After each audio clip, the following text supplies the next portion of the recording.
Mark 5. And they came over unto the other side of the sea, into the country of the Gadarenes.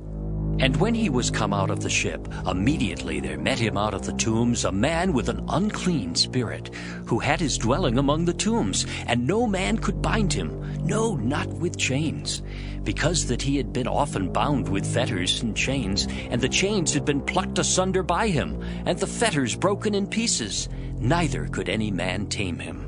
And always, night and day, he was in the mountains and in the tombs, crying and cutting himself with stones. But when he saw Jesus afar off, he ran and worshipped him, and cried with a loud voice, and said, What have I to do with thee, Jesus, thou Son of the Most High God? I adjure thee, my God, that thou torment me not. For he said unto him, Come out of the man, thou unclean spirit.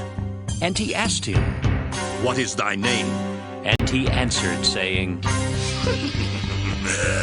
My name is Legion, for we are many. And he besought him much that he would not send them away out of the country. Now there was there nigh unto the mountains a great herd of swine feeding. And all the devils besought him, saying, Send us into the swine, that we may enter into them. And forthwith Jesus gave them leave. And the unclean spirits went out and entered into the swine, and the herd ran violently down a steep place into the sea. They were about 2,000, and were choked in the sea. And they that fed the swine fled, and told it in the city and in the country. And they went out to see what it was that was done. And they come to Jesus, and see him that was possessed with the devil, and had the legion, sitting and clothed and in his right mind, and they were afraid. And they that saw it told them how it befell to him that was possessed with the devil, and also concerning the swine. And they began to pray him to depart out of their coasts. And when he was come into the ship, he that had been possessed with the devil prayed him that he might be with him. Howbeit Jesus suffered him not, but saith unto him, Go home to thy friends, and tell them how great things the Lord hath done for thee, and hath had compassion on thee. And he departed, and began to publish in Decapolis how great things Jesus had done for him, and all men did marvel.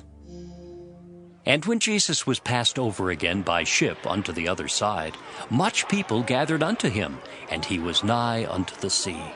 And behold, there cometh one of the rulers of the synagogue, Jairus by name, and when he saw him, he fell at his feet, and besought him greatly, saying, My little daughter lieth at the point of death. I pray thee, come and lay thy hands on her, that she may be healed, and she shall live. And Jesus went with him, and much people followed him, and thronged him. And a certain woman which had an issue of blood 12 years, and had suffered many things of many physicians, and had spent all that she had, and was nothing bettered, but rather grew worse, when she had heard of Jesus, came in the press behind, and touched his garment, for she said, If I may touch but his clothes, I shall be whole. And straightway the fountain of her blood was dried up, and she felt in her body that she was healed of that plague. And Jesus, immediately knowing in himself that virtue had gone out of him, turned him about in the press, and said, Who touched my clothes? And his disciples said unto him, Thou seest the multitude thronging thee, and sayest thou, Who touched me? And he looked round about to see her that had done this thing. But the woman, fearing and trembling, knowing what was done in her, came and fell down before him, and told him all the truth. And he said unto her, Daughter, thy faith hath made thee whole. Go in peace, and be whole of thy plague. While he yet spake, there came from the ruler of the synagogue's house certain which said, Thy daughter is dead. Why troublest thou the master any further? As soon as Jesus heard the word that was spoken, he saith unto the ruler of the synagogue, Be not afraid, only believe. And he suffered no man to follow him, save Peter and James and John the brother of James. And he cometh to the house of the ruler of the synagogue, and seeth the tumult, and them that wept and wailed greatly, And when he was come in, he saith unto them, Why make ye this ado and weep? The damsel is not dead, but sleepeth. And they laughed him to scorn.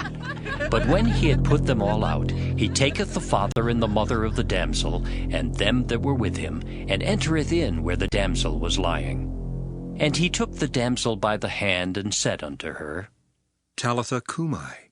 which is, being interpreted, Damsel, I say unto thee, arise. And straightway the damsel arose and walked. For she was of the age of 12 years. And they were astonished with a great astonishment. And he charged them straitly that no man should know it, and commanded that something should be given her to eat.